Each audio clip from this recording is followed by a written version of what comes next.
everybody, how's it going? Welcome to the first day of the rest of your life. My name is Mike Zaremba, and I'm here live at Vancouver Real Studios in Vancouver, BC, Canada. We are podcasting here at a float house. Float House is a commercial flotation center located here in Vancouver in Gastown and Kitsilano, and we have locations elsewhere in BC and in Alberta. Floathouse.ca is our website, and as I mentioned, we are a commercial flotation center specializing in sensory deprivation tanks. So check us out, floathouse.ca, and if you use the promo code VancouverReal, is that the one? Mm-hmm. Yeah, then you'll save 20% off a single float. So come check us out and experience flotation therapy or sensory deprivation tanks. And joining me today, as per usual, is my brother Andy. What's up, everybody? Good to be back behind the mic. We've had a little hiatus since June, actually. We haven't recorded in studio for a while, so it feels really good to be back. And speaking about being back, Vancouver Real is definitely back in a big way with the community and everything we got going on over there. Mm-hmm. We have... every month, if you guys haven't heard, we have the Vancouver Real community, and we actually have monthly meetups that are around different themes. This month theme is like a digital marketing meetup, and it's going to be this Saturday. Already sold out. We have like 60 people, and it's going to be an epic event. It's going to be all about online digital marketing. And then in October, we actually have a workshop coming up with Steve Maxwell. Steve Maxwell is personal trainer to the stars.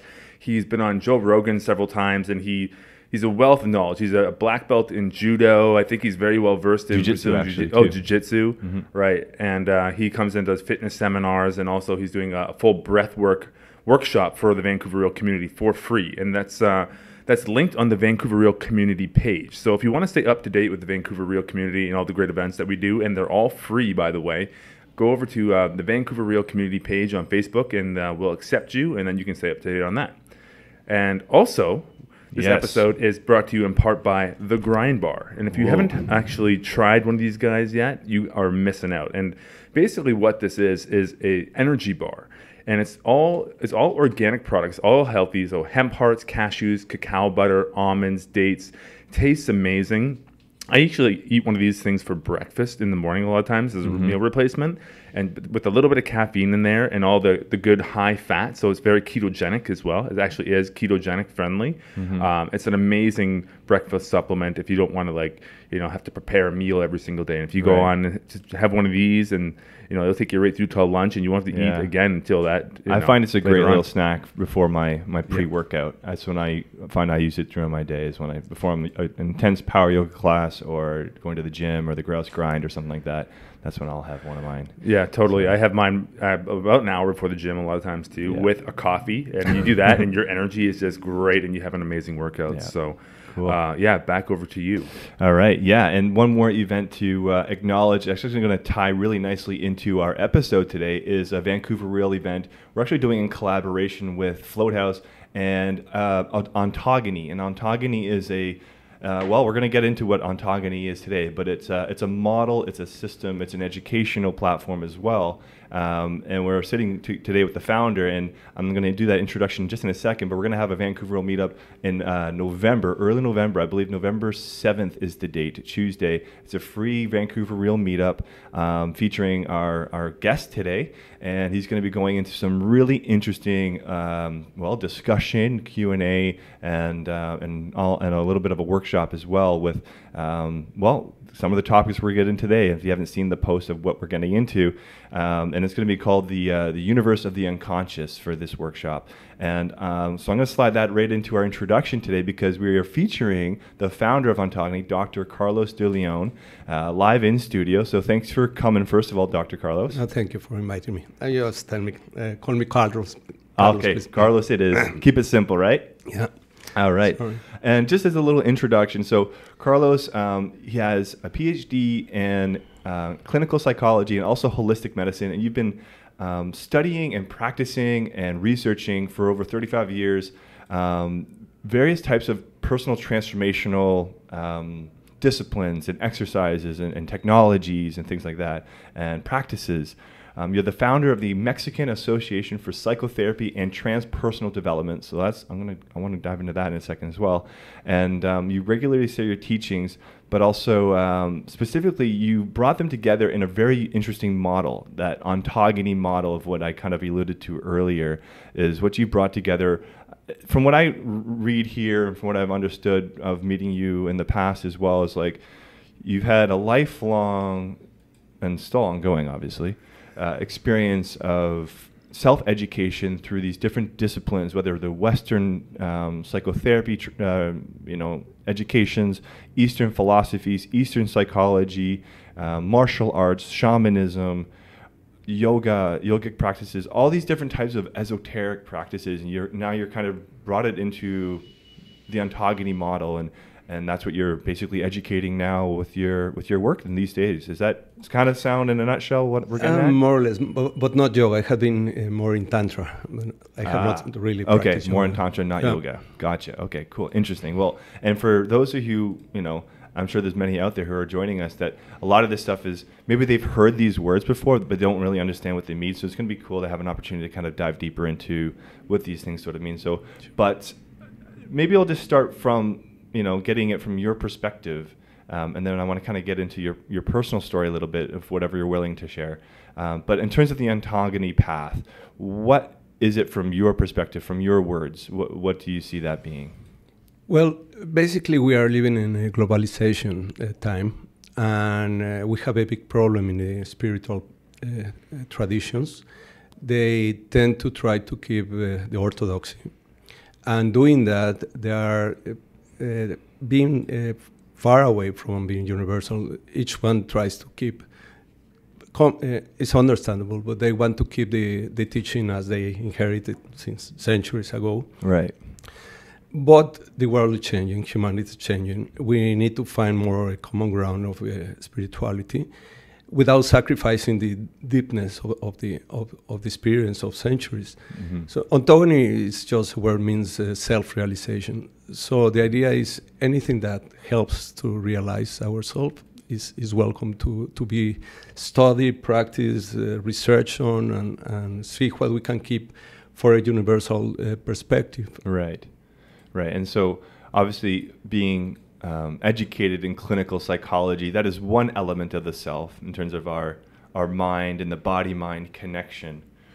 But where does it go from there? Like maybe in the West, we're not super familiar perhaps with other elements of the self. So what other elements of the self might you think are a little bit lesser known, at least to people of the West, that maybe you've learned throughout your different traditions? Well, in the West, we have two major streams, probably. One is the hermetical schools, the magical hermetical schools, and the other is the modern school of psychotherapy. Modern because it has less than, a little more than 100 years, which, by the way, would be like the newest proposal of humanity for development. Besides that, there's always been the, let's say, shamanic traditions, and that's worldwide in all places. And then we have the very special schools of the East. You have all the types of Buddhism, and you have the Tantra and the Yoga, and you have Dzogchen now that people are more starting to hear about it. Mm-hmm. And of course you have all the Chinese traditions, especially the Taoist tradition is very deep. And there are some other, like for example, Korea has a very strong ancient tradition. They have even an oral tradition of 10,000 years, for example. I was studying with what would be a Korean Taoist teacher in South Korea, and their tradition goes back 10,000 years. Wow. And we hardly heard about that, and they have amazing things. And the thing is that many of these not very well-known paths are slowly disappearing, or very fast disappearing.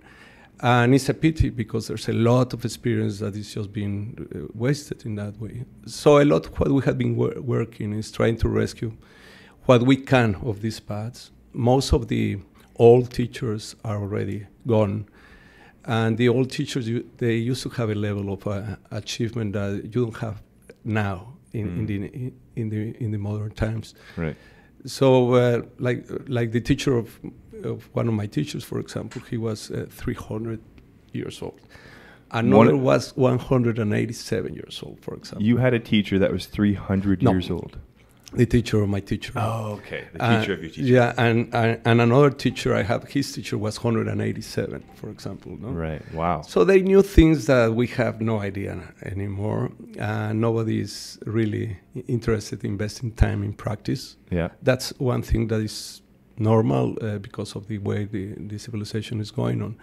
So the idea is what can we rescue of the old times, and how can we readapt the practice, especially the practice, not the concepts, because the concepts are just models of explanation. Right. But how can we apply the practice of old times in modern times? Right. That has been one of my main interests. Okay. And is that something that you have kind of formulated as you got deeper into these different traditions and disciplines and practices?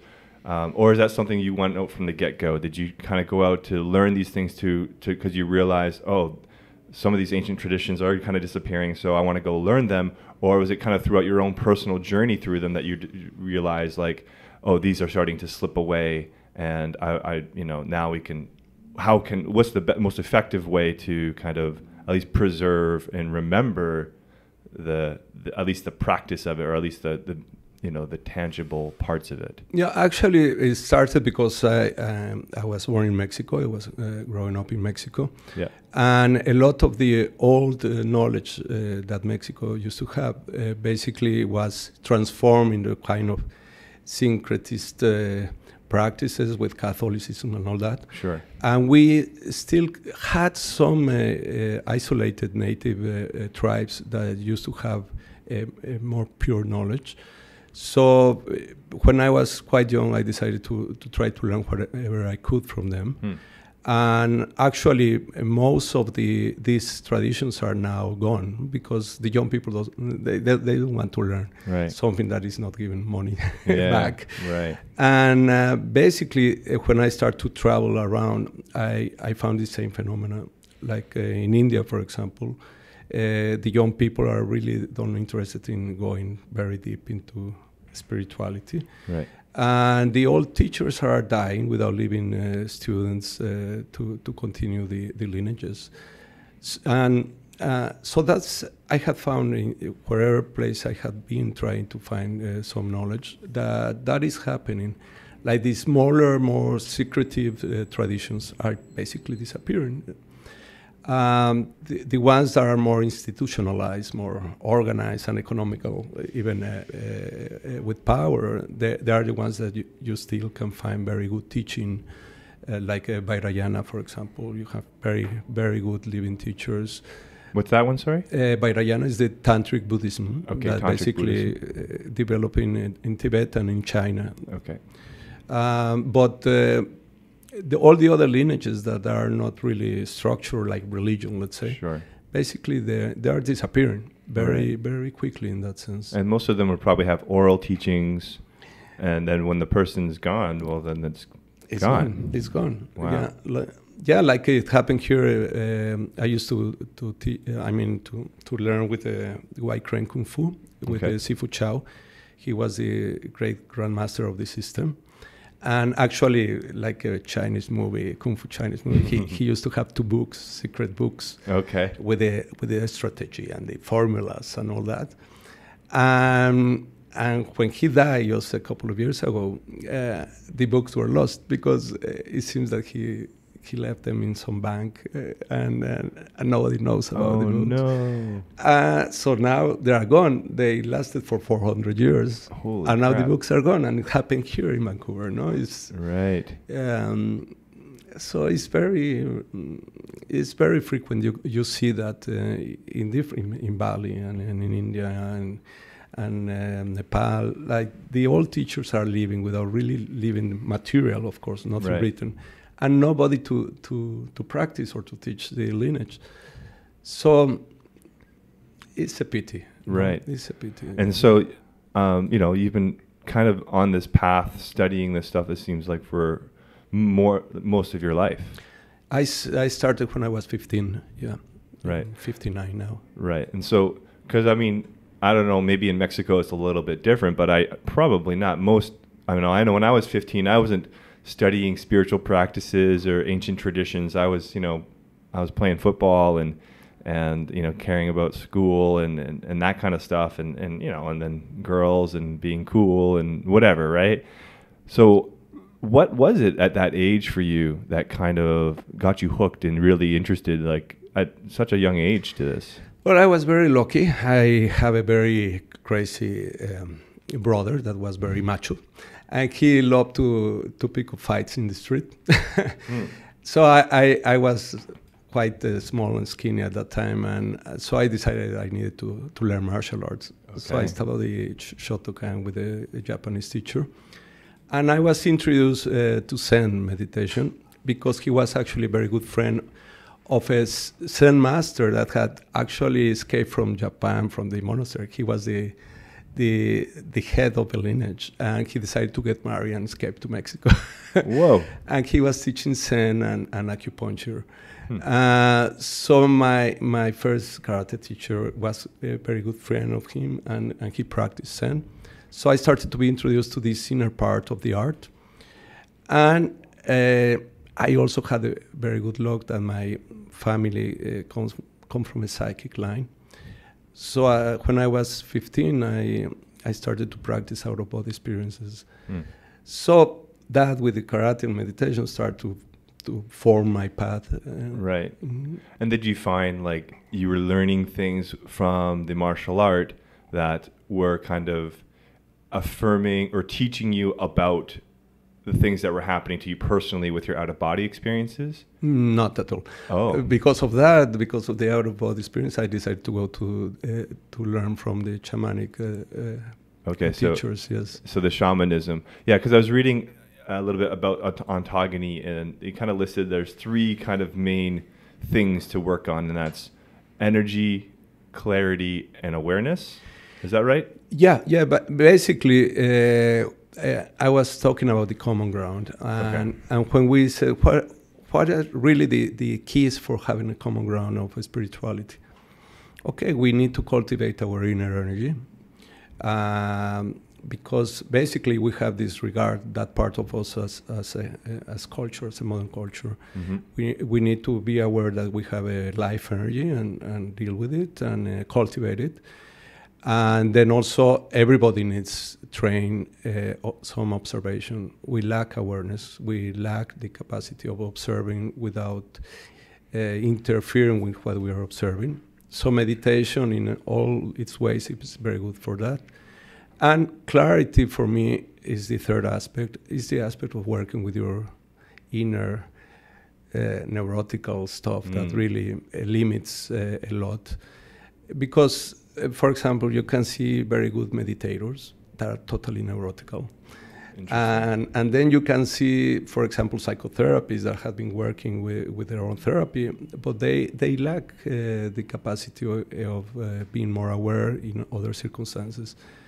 So then you need the energy for that. Right. So our normal energy is invested already in the daily life. So when you want to grow, you want to discover more things of you, you need extra energy. And for me, the best thing I have found is the Qigong. The Chinese Qigong is fantastic for that. It addresses directly the energy cultivation, and it can be used for many purposes. So that's why we basically tell people, just do some Qigong, some meditation, and if you can, some therapy. Interesting. And in any way it comes, no? Because any path, even the traditional ones, they will have options for those 3. Right.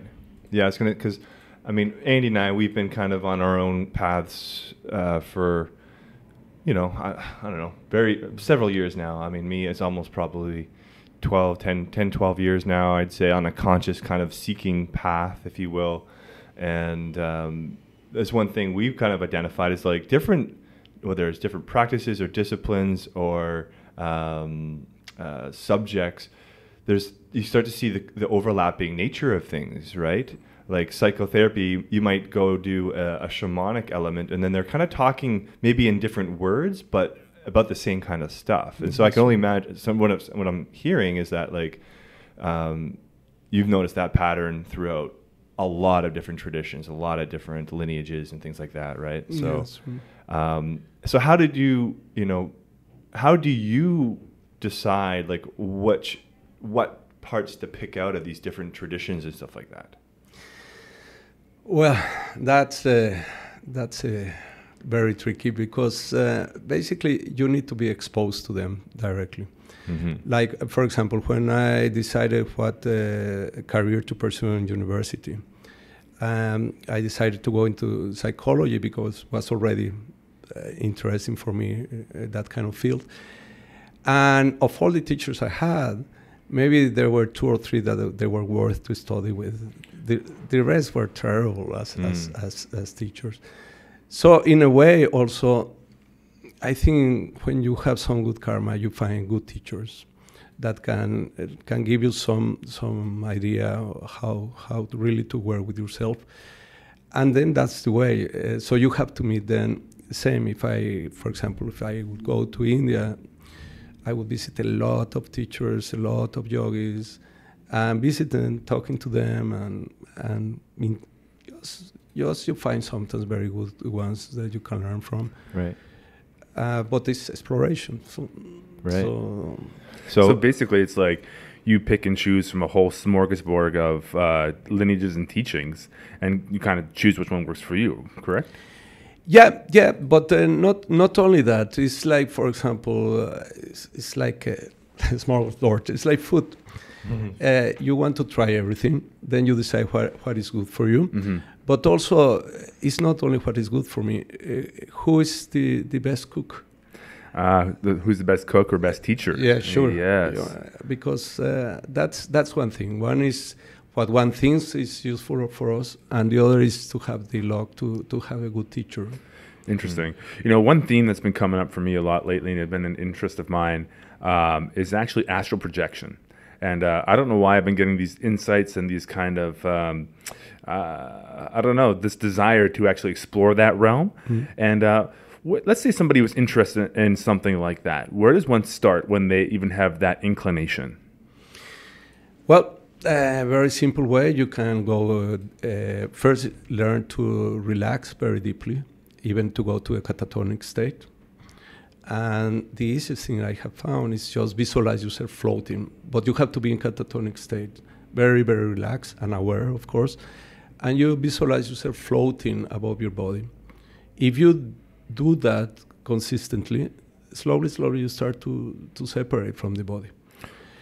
And then when you start to separate, then you need to learn to move in that new body. So again, you practice.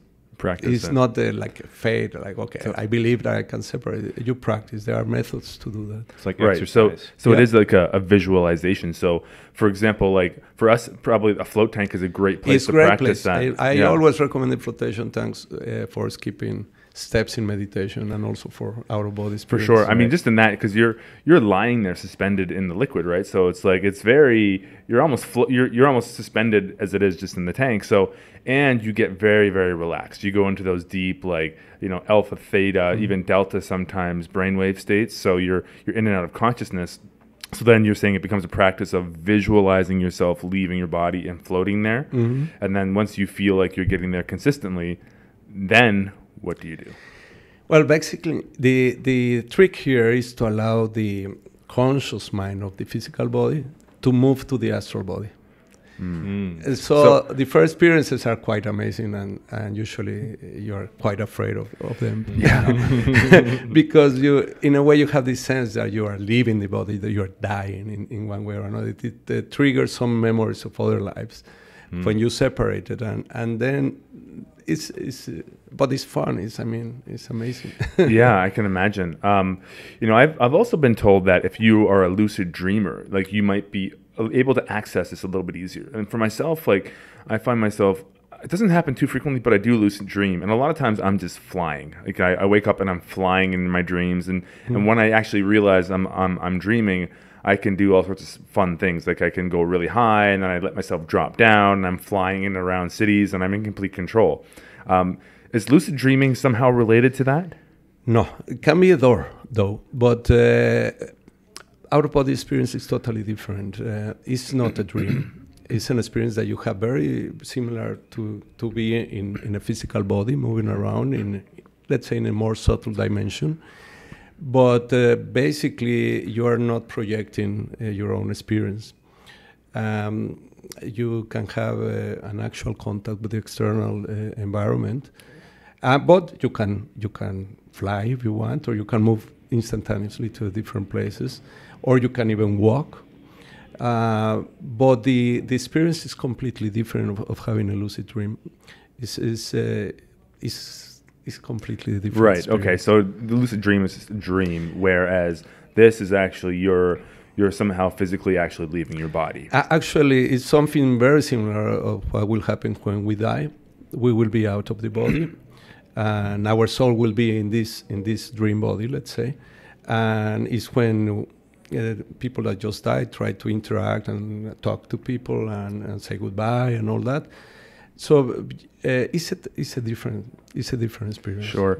Like I've had this experience during our last trip to Peru. I was doing Wachuma. Do you know Wachuma? Mm-hmm. And I had this feeling, this urge to just fly out of my body. Like I wanted to leave my body. And I was sitting there on the riverbank with Mike, and he comes over and he's like, "Is everything okay, man?" And I'm like, "Yeah, everything's okay." I'm like, "Do you think it's possible to leave my body?"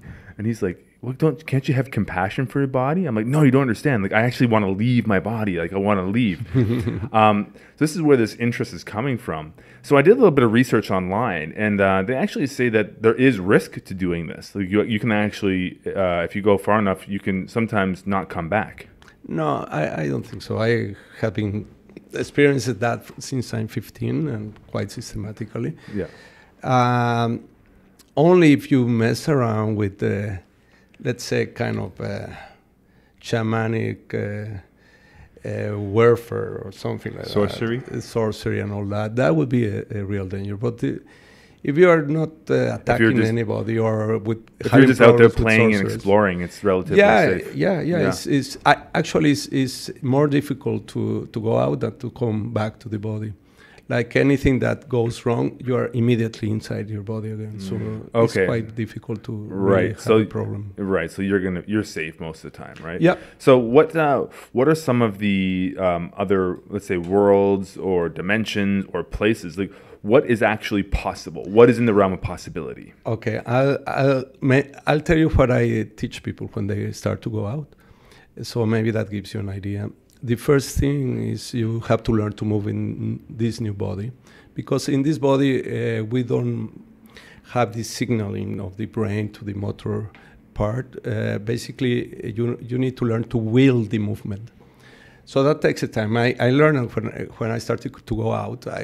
I was like just looking to the ceiling, and I could not move. I didn't know.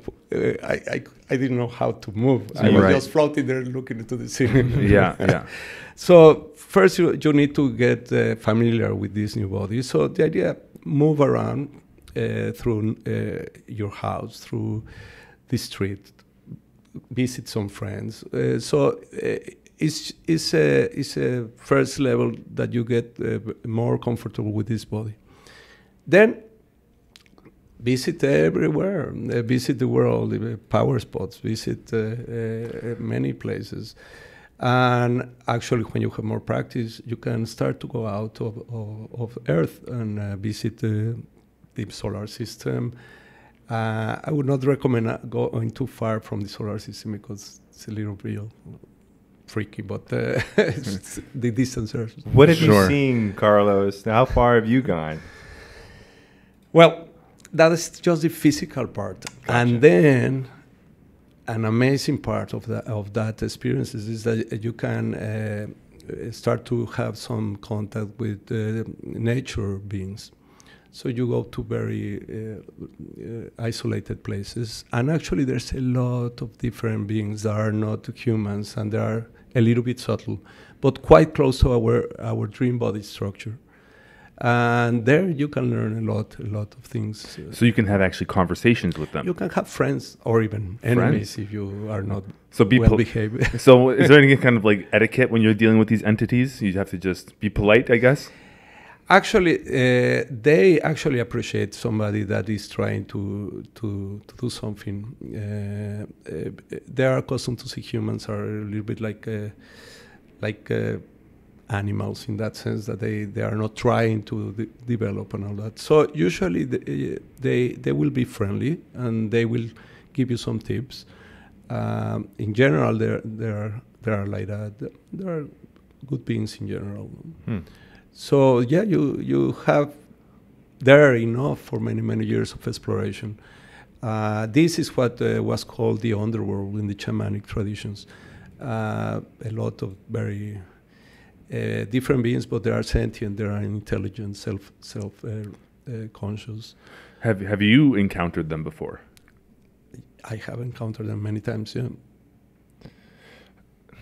How? Yeah, I mean, I want to take a step back for people because we're kind of going down, the proverbial rabbit hole pretty quick here. So like, like you have a couple PhDs, like you're formally educated. How come, I mean, I guess if you go looking for this stuff, there's probably a lot of information on it, on like out of body experiences, and there's even research documenting these things, right? Like I know like different hospitals will set up things above operating tables or ER rooms because they want to document these things because they know they are happening, right? But why?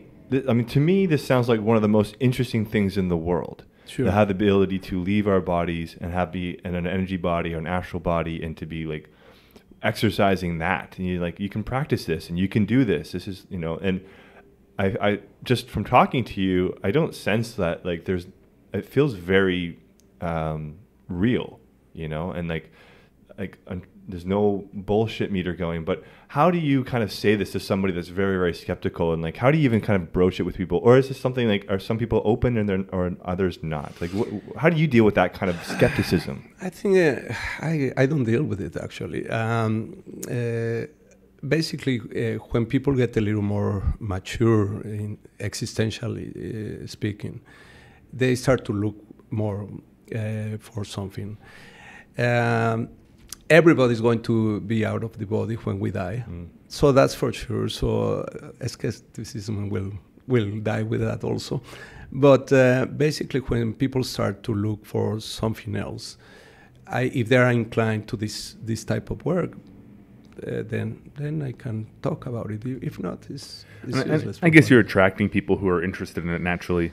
Like people are seeking you out. They're interested in these.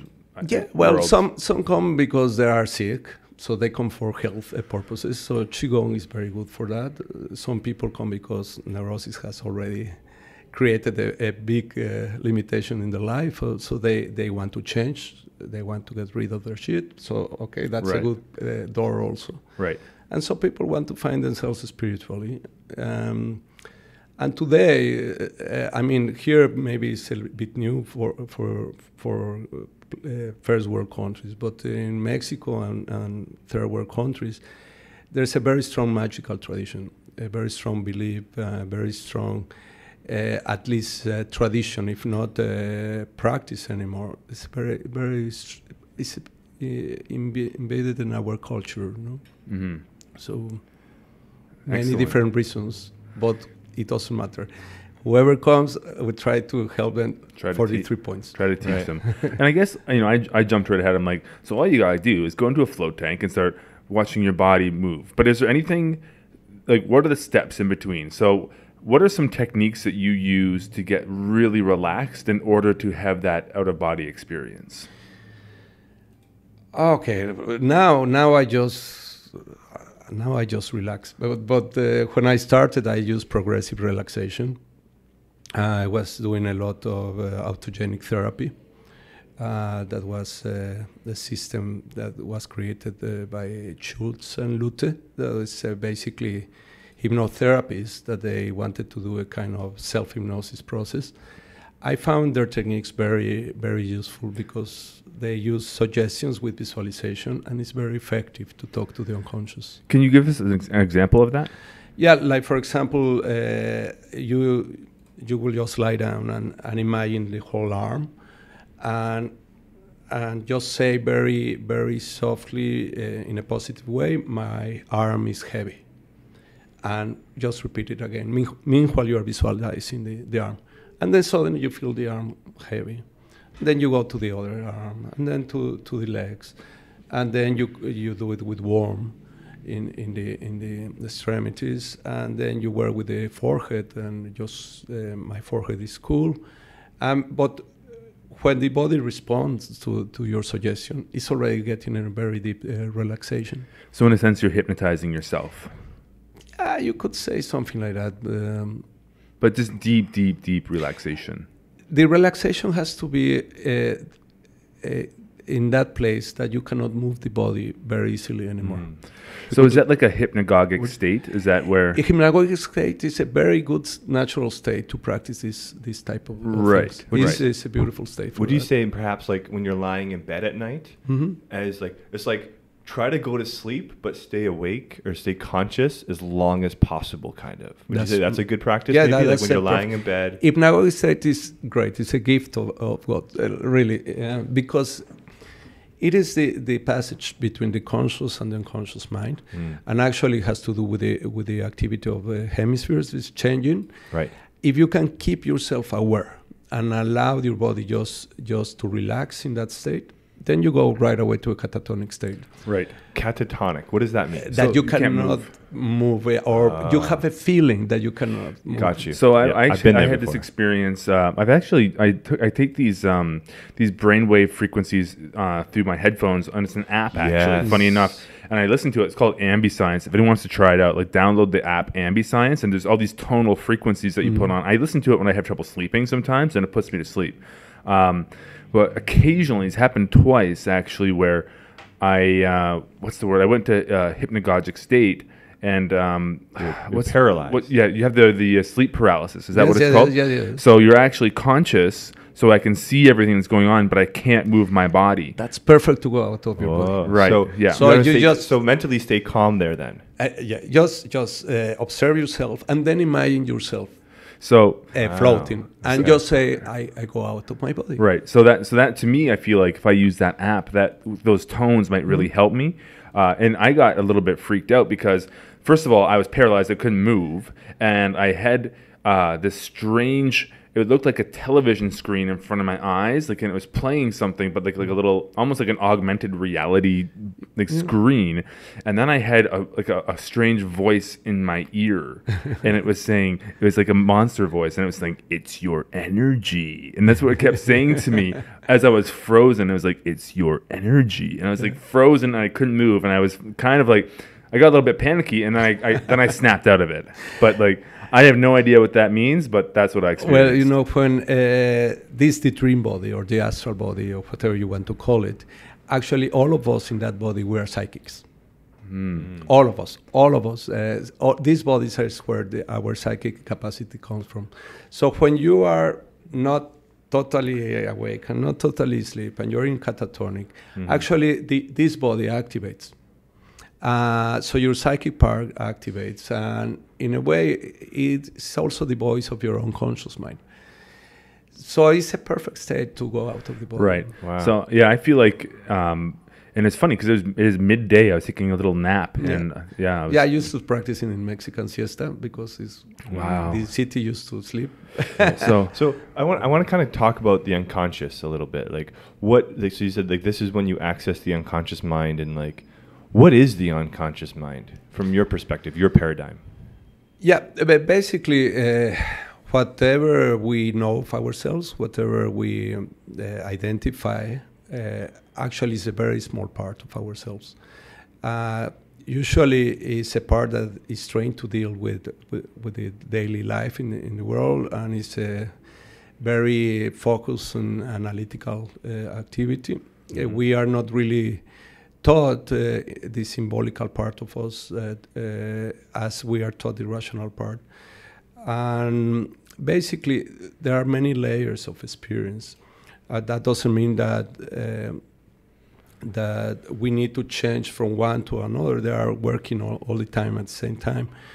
But when you sleep, for example, the identity of the ego is totally different. This ego, this unconscious mind, thinks with symbols, thinks onirical. It doesn't think in analytical. And is that part that in a way is always balancing the analytical part. But we are more than that. There's another part that is even deeper than that, that is more like an integration of the two levels of brain activity. I call it just intuitive part. And that basically uses the rational mind and uses the oniric mind for information and processing information. And in a way, it's a very wise part of us. It's more related to what Carl Jung used to call the self. Okay. The integration of all the different aspects of our psychological experience. So we have like layers, really like layers. We have a physical body, which has layers of conscious mind to unconscious, but then we have the spiritual bodies. And each spiritual body, in a way, has its own ego and an identity and its own way of working to understand reality, interpreting reality. All these are just parts of us. Our complete self uses all of them. So when in a spiritual path, people talk about finding their true self, is this completeness of being that we are trying to look for. So integrating all levels. Yes. Right. Yes, that's very important. That's the true self? Now, is the integration of it, or is it the deeper of it? The integration of all the different levels facilitates the appearance of the true self. Okay. Right, because then now you're being fully who you're supposed to be, because you can express fully from the core of your being, essentially. I was wondering if you could talk a little bit on this. You have a question? Yeah, I want to go back to that a little bit more. Sure. So you said there's the physical bodies and then the spiritual bodies. Can you kind of just describe a little bit about what those are? Yeah, in a very simple way, when we have a conception, there are three bodies that are formed in conception. The physical body, which we all know, the etheric body or the pranic body or the chi body, that is the life energy, but also the dream body. These three bodies are created at the same time and they develop together, and they are just the vehicle for the soul to incarnate. So then you have the soul in a very simple way, this part of us that incarnates in different bodies. And then we have a higher spiritual body that we can call just a spirit. It's easier for Western language. And this spirit, in a way, doesn't incarnate with us. But if the person starts to develop and integrate the body and the soul, the spirit comes and integrates souls. And integration of three experiences actually give the capacity of having a complete experience as a being. So in a way, so there's the physical body, the chi body, and the what's the third? The dream body. The dream body. Those are all physical? Yeah. Okay. Physical and subtle, but related to the physical universe. Yes. Yeah. Okay, related to the physical universe. And then the soul and the spirit. And the spirit. Okay. And you say, and not until we start to integrate all these bodies into our awareness, into our consciousness, does that when spirit comes in? Mm-hmm. Okay. So how we start by integrating our brain activity. Okay. And not to have a dominant hemisphere activity as we have in our culture, emphasizing a part of us. We need to work with the oniric part also. And then we start to move to the dream body, to the astral body, our psychic part. And for that, we need to work with the energy, with the chi, with the prana. And then eventually the soul can start to have a connection. So it's when people start, for example, to remember past lives spontaneously and all that. The soul is starting to connect with the physical bodies. Interesting. Can I ask, so at what point do you know that you've reached that integration, like as a person? So you've integrated all the different levels, and now you're perhaps ready to go into the more astral planes. What kind of characteristics does one display, like in their life? Like, how do they turn up? Like, are they just more complete person? Are they, Maslow's self-actualization? Is that what you would call it? Well, first, completeness means also self-knowledge. That's a very important sign. If people have a lot of things they don't understand about themselves, if people have a lot of unconscious neurotical patterns, basically you cannot have integration. So self-knowledge is very important in any way that we practice, because we're divided in ourselves. So a person that knows more themselves, they are not so dissociated. In general, they are a little more healthy, psychologically speaking. They enjoy life more. They cause less problem to other people. So in a way, instead of, let's say, trying to have a kind of intellectual ethics and morality, the morality comes because people start to get integrated in themselves. So would you say it's maybe like less identification with ego? Is that part of it? Well, what we call ego is just a part of us. Nothing wrong with it, but it's very limited. It's not complete. The big problems here is that we are motivated a lot through our unconscious content. People don't realize it. Actually, people think they are making decisions and moves in life because consciously they are deciding that. Yes. And usually there are motivations that are not only unconscious, many times neurotical. Right. So yeah, we are run quite. I heard a number by actually Bruce Lipton when he's on London Real was talking about how he said that we're 95% run by our subconscious mind. Would you agree with that number? Well, I don't know exactly the number, but probably something like that. Yeah, for sure. Yeah, a lot, anyways. A lot. And I wanted to jump into really quick regarding the subconscious. And Carl Jung said, he's like, the first step towards enlightenment is the encounter with the shadow. And a lot of people in the spiritual realms or practices they dance around that. They want to go right to the higher levels. They don't want to look at the ugly stuff. They don't want to look at the stuff inside them.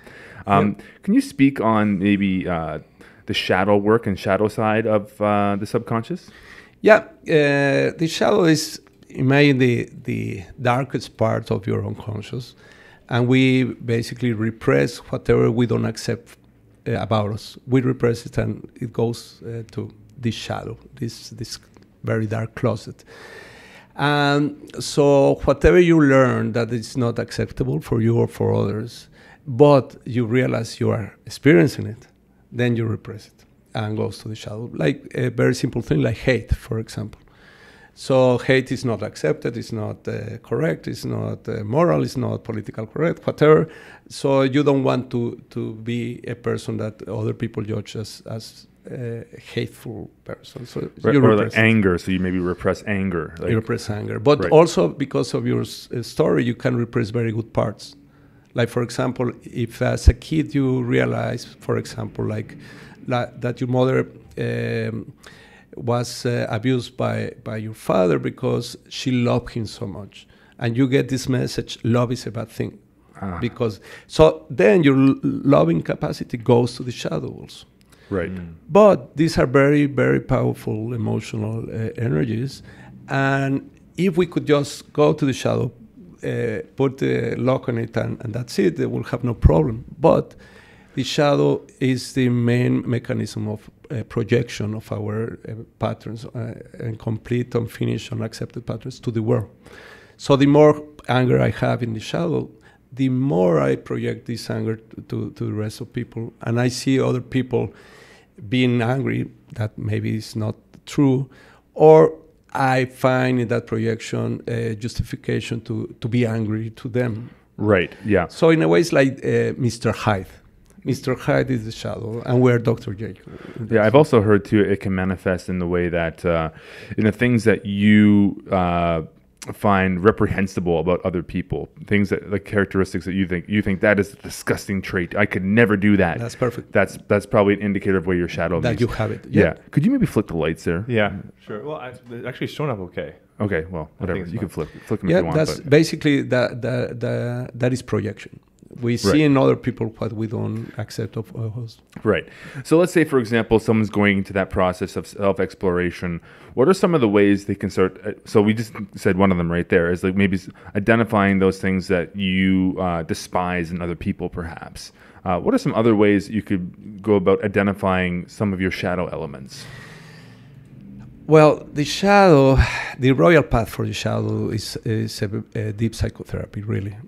But in any path of true development, the shadow will be present. Like, for example, San Juan de la Cruz, in his 7 steps to reach the communion with God, talks about the dark night of the soul. And he describes the dark night of the soul of how all your emotional, let's say, poisons and sins come out and you have to face them.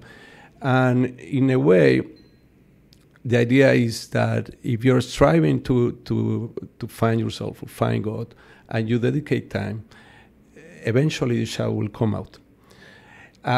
But if you are practicing, you will welcome that.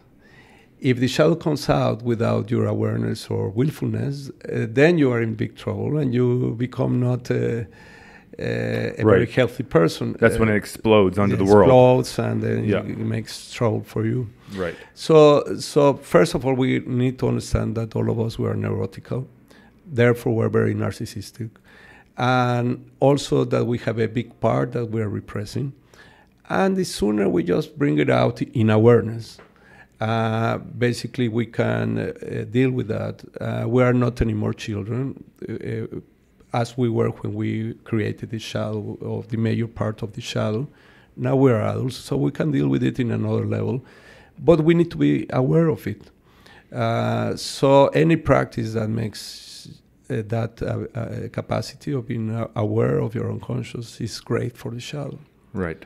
All right. And so there's also a gentleman named Dr. Jordan Peterson who talks about like the first step is identifying it, and then he talks about how you actually want to integrate some of those shadow characteristics into a healthy way in your life, because he talks about how we are in a world where it's like you do have to be able to defend yourself if you need to be, or he actually even talks about how all human beings have the capacity for evil, and it's like when we are not aware of that, that's when potentially we are more susceptible or even dangerous of acting that out. Because once you're aware of your own capacity for evil, then you're much more careful about how you operate in the world.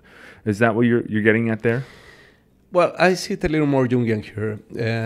Jungian talks about some experiences that he called archetypes. Mm-hmm. So it's kind of universal symbolic experience. We have 2 archetypes. We have many, but 2 of them are very important and related to the shadow. One is the hero and the other the adversary. So basically, normally we identify with the hero. Whatever we think that we are good in any way is the hero. So the shadow, because we have repressing that material, is the adversary. So the trick here is that if you are the adversary, for example, you think you're the hero. If you are the hero, you think you're the hero. The other one is the adversary. Mm-hmm. I wish that in any game, for example, everybody thinks the other one is the adversary. Everybody thinks they're the good guy. So the idea is that we are both. We need to identify both. And actually, the best thing is to die together with your hero and the adversary. So basically, no more hero, no more adversary, just you. So for that, you need to stop identifying with the hero, accepting also the adversary part of you, and see them more as a complementary duality, more than duality that one has to continue fighting. So then, when we integrate those 2 parts, we are having some good parts, some bad parts, but because integration happens in awareness, there's a choice. If there's no awareness, there's no choice. If repressed materials come out, basically you're not choosing to do that. It just comes out and messes your life. But if you're aware of it, then you have a choice, which one I prefer to express here. But there's not anymore a hero, there's no anymore an adversary. And therefore, you're not fighting against anybody. Because when the adversary is there, you will find for sure adversaries, and you will be fighting against them. And you will find heroes, who is not healthy also, because then you would find yourself trying to be like that. Yeah.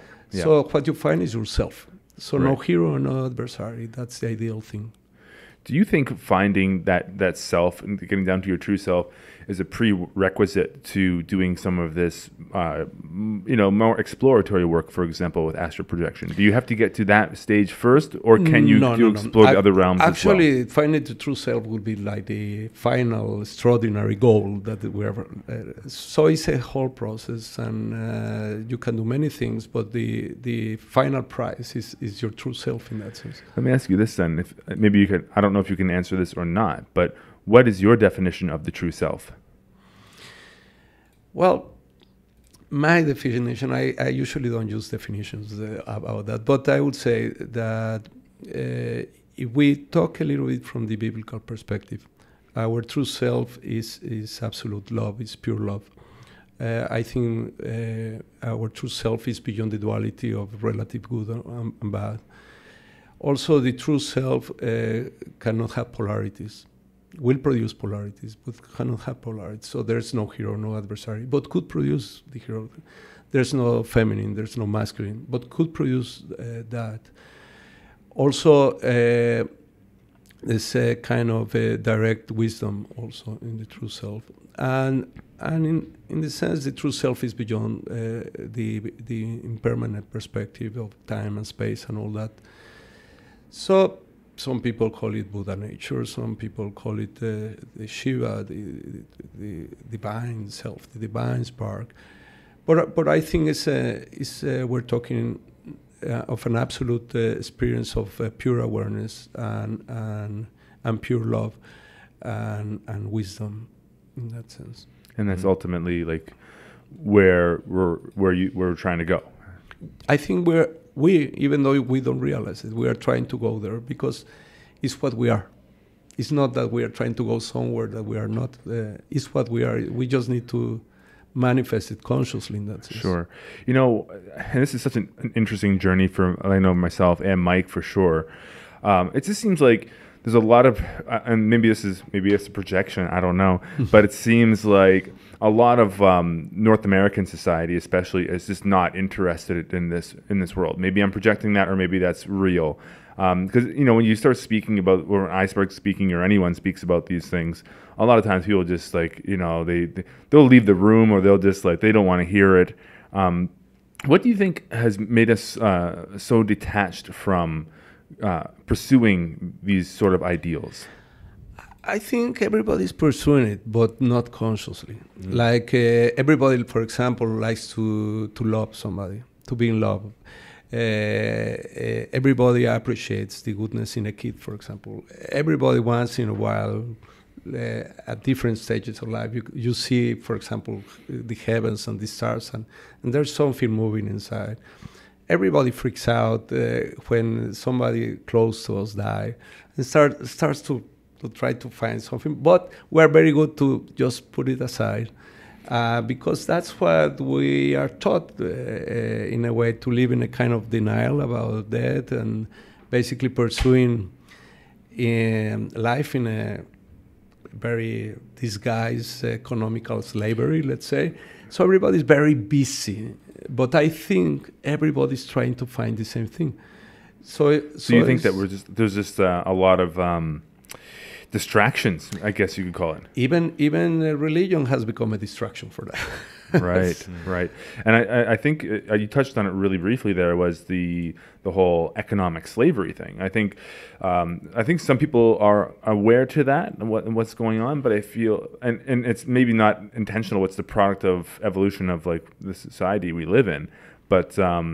A lot of people are just really caught up in the money game, basically, and maybe that's part of what prevents them from striving for these kind of things. Yeah. I mean, or consciously striving for them. Yeah, we're entertained with the cookies in the labyrinth, and we just trying to get more cookies. There's a lot of cookies out there these days, right? There's so much entertainment. I mean, you go on Facebook and you got a stream of cookies to chase after, right? Yeah, but there's a very good remedy for that, and it's death. Yeah. Eventually, we are going to die, and then it's very good time to recapitulate a bit of what we have been doing.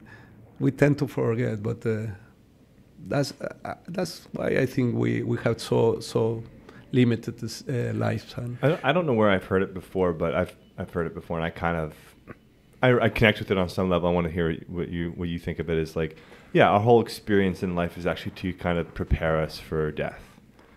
Would you say that's true in some words, in some sense?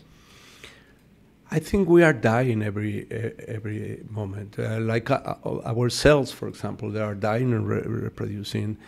Psychologically speaking, if we don't die, we cannot have a rebirth. Every time a kid loses a teeth, it's a death. Yeah. Every time you say goodbye, it's a death. So death is present all death the time. Is always but we there. Don't want to see it. Right. So it's like the changing of form, you could even call it. Yeah, impermanence. Impermanence, sure. Right. Yeah, impermanence. That is so right, so right. if we accept impermanence, then it's okay. Right. Because it will cover all levels of our existence.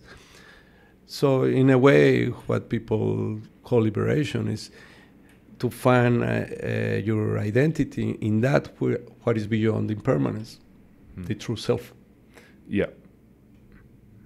Yeah. No, I mean, it's, this kind of conversation for me personally is super interesting and very intriguing, and like, you know what, on the bright side of all that though, like it's seeing how society's kind of fallen off and not pursuing it, I would say that now more than ever, at least especially in the circles that we run in and around Float House and our podcast, there's more and more people that have become interested in these subjects again. Mm-hmm. Yeah, I think socially we have an experience that, especially with younger people, that they see irrelevant what we have been created. There's no sense of it. Even academical studies, people can go into studies and they don't have a job that is assured for them. So it's what are we doing here, no? Right. So that is good. Yeah. So a lot of the life struggles, or the contemporary versions of those life struggles, I think have forced people to like look at what is life all about? Why am I here? Start asking these bigger open-ended questions, and then if they're really into it, go and try to find some answers. You know, in Tantra, we say that the students are like horses. You can have a very good horse, a medium horse, and a very bad horse. A very good horse, you just sign on him a little bit and he runs. And the medium one, you have to show him a whip and make as if you were going to hit him, and then he runs. And a very bad one needs some slashes to run. Right. So in a way, humanity is a very bad horse. We need the crisis, and then we start to move and look for. Unluckily, it doesn't have to be like that, but actually it is like that. We have chosen as collective to do it like that. So in a way it's good, but we could have it in a better way. Right. Yeah. Like how do you see the future unfolding? I mean, I personally see potentially more and more people being interested in this sort of work and asking these types of questions and turning to other cultures and traditions to kind of like Antankari represents to learn this kind of stuff.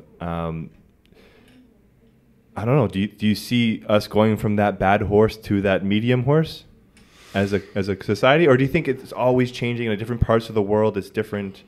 Well, the thing is, we live in a very interesting time. We are actually experiencing a globalization, a real globalization, for the first time in our history of this humanity, that we at know. least. Yeah. And in that sense, I think either we go towards freedom or we go to our complete enslavement. So it's like you touched on that, the sort of economic slavery that a lot of us are in, right? Mm-hmm. And also all the technology we have too, right? It could definitely free us. Internet could be a very freeing technology with free flow of information, but at the same time, it's like now they know where you are all the time. Every click of your keyboard is being recorded. Every phone call, every message you send is all being documented, right? So it's like it could be the ultimate enslavement tool, you know. Could be. It could be. Where do you think that's all going to go? How do you see this all playing out? The nice thing of these times is that we're approaching a decision time as a collective. Where are we going? I don't know. But it's good that more people are interested, because hopefully we can have a choice for freedom. Yeah. Because actually we have all the technology that could support a very good world and happy world and just is a matter of. Well, you never know. And I guess it really depends on what powers are at play and what forces are being acted upon the current technologies. And like for Facebook and Google, like these two powerhouses that are going to have so much influence over our lives right now. But the big problem is the neurosis thing. Because people really act through neurosis, and even if they have a good intention, neurosis eventually creeps in, the shadow creeps in, and then we create a mess. So hopefully people start to realize that it's not only to search and practice things like meditation and that, but also that we need to work with our stuff. And locally, psychotherapy became a very elitist, very expensive, and in a way, very few people can access it. A thing that we have been trying to do a lot is introduce different ways of therapy that goes a little more beyond the psychotherapy itself. Just a more popular way of understanding this part of us is really, really important. Mm-hmm. Interesting. I wanted to switch gears one last time and get into the tantric work a little bit. Yeah. When I was in Peru the last time and I did Vilca, and this is something I haven't shared too much yet, but it was an experience that I had where being on. Do you know Vilca? No. The Vilca. Oh, it's a crushed seed that they use. It's a master plant in the Amazon. Okay. So we did it after the Wachuma. Anyways, I had a very intense visualization, and what I believe it was showing me was basically the path to guiding tantric energy, for lack of a better way of saying it, because I've never been taught this before. Mm-hmm. But what I actually saw was like a ball of bright light, like basically in my groin. And I had this sensation or this idea that I could move that around throughout my body. And when I came out of the Vilca, I felt like I was actually called to explore that world a little bit more, because I felt it was saying like this is something that you can tap into without being on any kind of plant medicine. And I was wondering if you could touch on that a little bit. Yeah, especially the Tantra and the Taoist tradition, they are quite detailed in that type of work. But let me talk about Wilhelm Reich work. He was a disciple of Freud, and he was the father of body-oriented psychotherapy. He started to work touching patients and working with the muscular tensions and inducing cathartic regressions and all that. And he tried to understand the life in our body through the energy. So he was not like Jung, a reader of the Asian knowledge and all that. So he created a name for it, the life energy. He called it orgon. And he said because it comes from organism and orgasm, that is the highest potency of life energy that we can produce. But he developed very, very interesting ideas. First, he mapped a normal circulation that resembles quite a lot to the microorbit of the Taoists. But his hypothesis is that if the energy will go up, it will make some turns in the brain. And then it will go down again to genitals. So in a very simple way, without going in detail, Rai would say an open sexuality actually is the natural path for evolution of humanity. Okay. So basically what he's talking about is a healthy sexuality that can create this energy flow that feeds the brain. Right. So imagine evolution just by making love. That's exactly. So in other way, in another kind of understanding of reality, he found the same thing that in Tantra and in the Taoist idea. Basically, talking about Tantra, humans, if they don't awake Kundalini, in a way they remain in kind of a fetal state of development. The nervous system has not enough energy to process other levels of reality. So we need to awake this Kundalini energy. You can call, yeah. So in my experience, actually, what it showed me, being under this medicine, was that it was actually showing me, and this is what I gained from it, was that I could use orgasmic energy to transfer around my body and actually use it to reach higher planes throughout my body. Yeah. And that's what it was telling me during my experience. The cool thing is I had never had any training in it whatsoever. It's something that just came to me and showed me. You never even read a book or Never anything? even read a book about it. But you have your anatomy. That's the thing. Yeah. We share the same anatomy. It's a universal phenomenon. Yeah. The medicine plants, they teach a lot that energy part of us, and also about death. It's very common universal experience. It doesn't matter which plant it is. Yes. So exactly, they're all taking you to the same place essentially, right? And this is just something that I learned along the way while on this experience. Now, let's say, for example, someone has that experience, or let's say they feel that sexual energy, whatever you call it, Kundalini, different words for it. What are some of the potentials once you learn how to move it? Well, let's talk about how can you move it. How do you start learning how to move the energy? Okay. First of all, you need to keep a bit of not wasting so much your energy. Cultivate it. Well, in that sense too, because we were practicing abstinence for at least 3 weeks before that experience. But you know, the area that we waste more life energy is to maintaining a false identity and our neurosis. So That's worse. one point. That's one point. That's even more wasteful. Yeah, more than having sex. Wow. Okay. And then, of course, we have sex in a erotical way. So then, Right. It's even worse. There you go. This is gone. Yeah. So neurosis is a huge waste of energy. We're burning energy all the time by keeping the masks and the roles and repression and keeping the shadow in line. We're using a lot of energy that we don't need to use in that. I mean, we need to use it to function socially, but basically, it's not the smartest way that we deal with it. And then, of course, when you can stimulate that energy, cultivate a little bit, the excess of energy will go naturally to awake Kundalini. So it's not very mysterious. It's that if you have enough energy, your body will use it to continue evolution. And evolution is to awake Kundalini.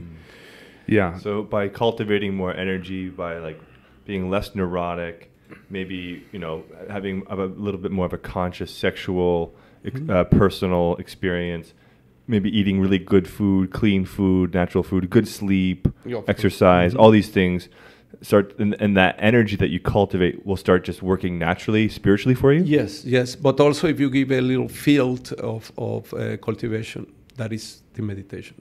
Any you can float, you can meditate. So what you do is tell your energy, well, I want to use this energy for something else, not for the world. So you need that type of inner experience, inner silence or meditation. And then you say, okay, let's go with Kundalini. But if you just keep let's say, a healthy style of life and you don't give this sacred space, the energy will follow the daily life. Okay. So we need to cultivate, but also that's the part of meditation and the cultivation. Right, so go into some sort of sacred space, personal space, meditation. Yeah, and then the energy knows. It's okay, now it's time to do something else. Okay. Okay. You said the biggest one is neurosis is the biggest waste of energy. How do we start to decrease neurosis? Is that psychotherapy? Is that relaxation techniques? Okay, basically the best way is to be aware of what we are defending ourselves of. To be aware how we have created an ideal of ego and we are trying to maintain it, to defend that. And it's a false identity. I mean, it's not false, but it's incomplete. And we're using a lot of energy to keep it. that's the first thing, probably, and that will give you a lot of extra energy if you relax that posture of defending yourselves. Gotcha. Like Castaneda, for example, used to call it self-importance.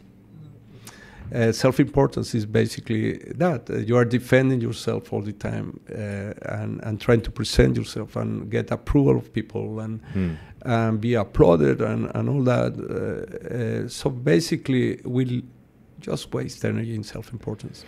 How do you balance like self-importance, like, you know, so not being so egoic, if you will, with, say, just like self-respect?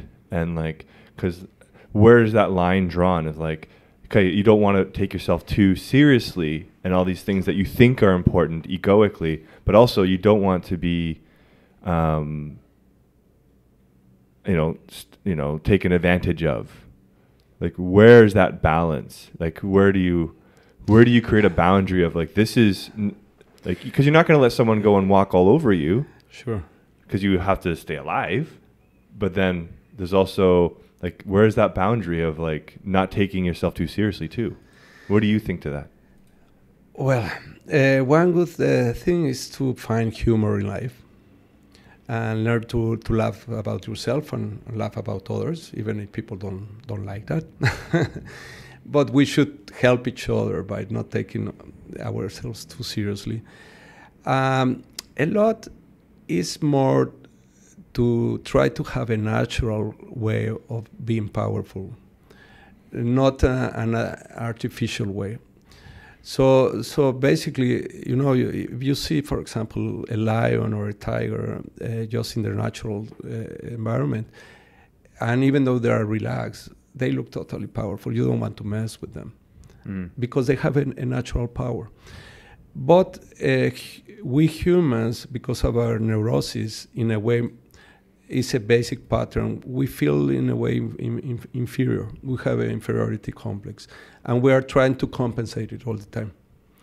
And even though we do things that are in a way healthy and clear to preserve ourselves, it goes contaminated with this idea of proving that I'm not inferior.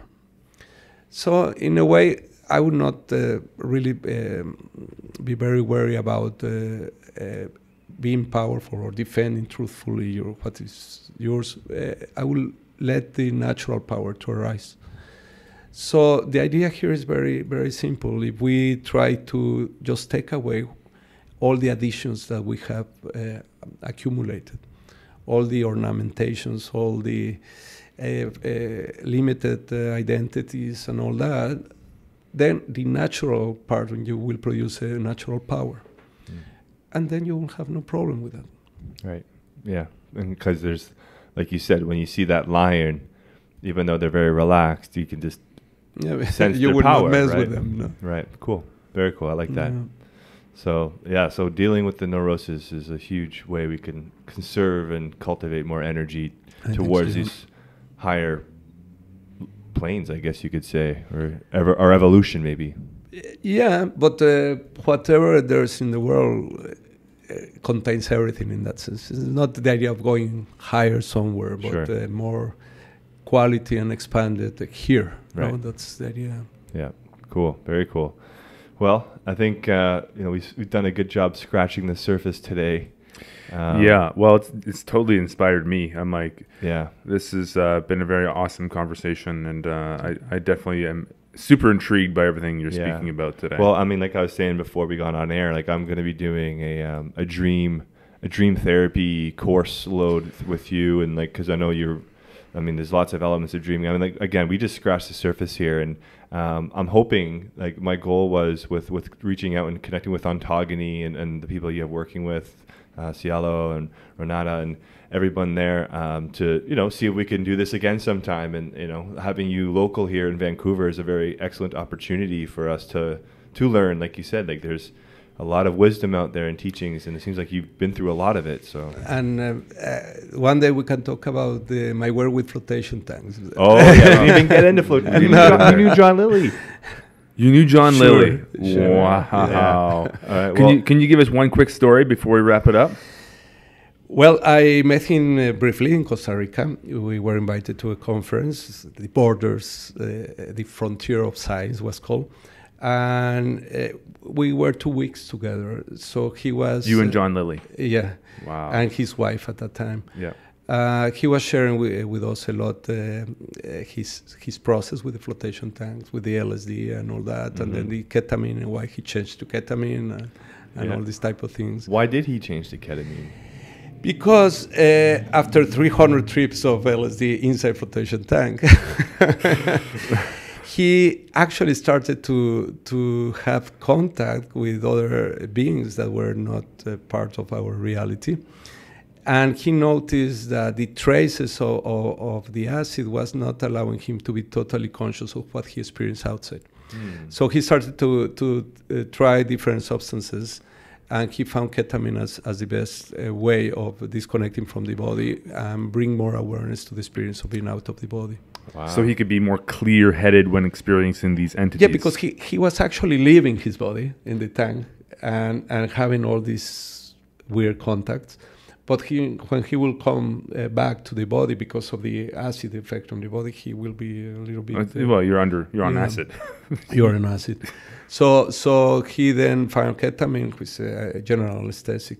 So he will go out consciously and come back consciously. Interesting. Because that really makes a lot of sense because, ketamine, it's been used as a horse tranquilizer, right? So, but you were saying, like, if you go to that really deep relaxation state, that catatonic state. Catatonic, yeah. Catatonic? Catatonic state.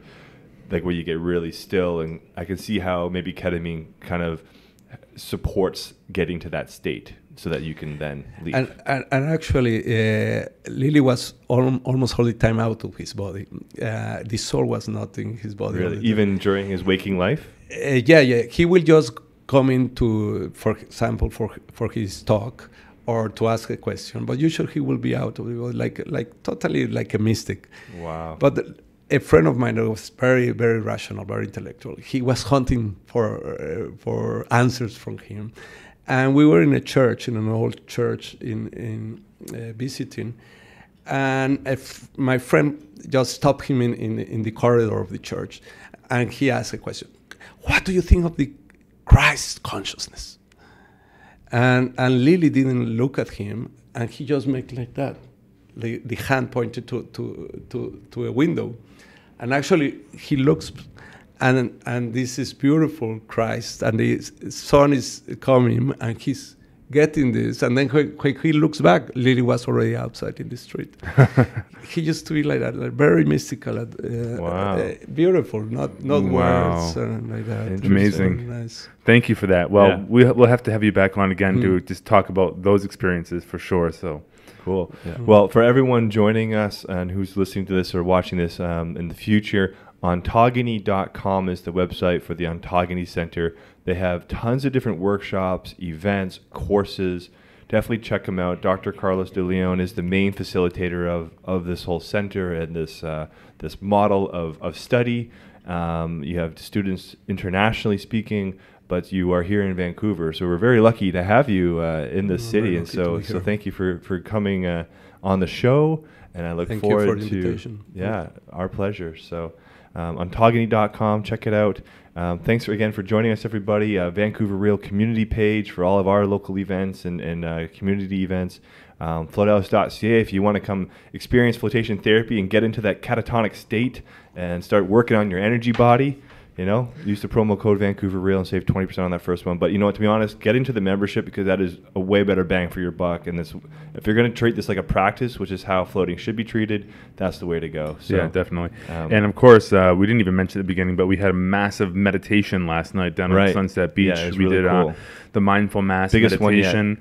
We had probably close to 230 people show up on the beach and did a group meditation, which was pretty spectacular. Yeah. So if you'd like to be in touch for the next one, join the Mindful Mass Vancouver Flash Mob. I think that's what it's called. The group. Facebook group page. It's a Facebook group page called Mindful Mass. Just Google that, Facebook that, and you'll find it.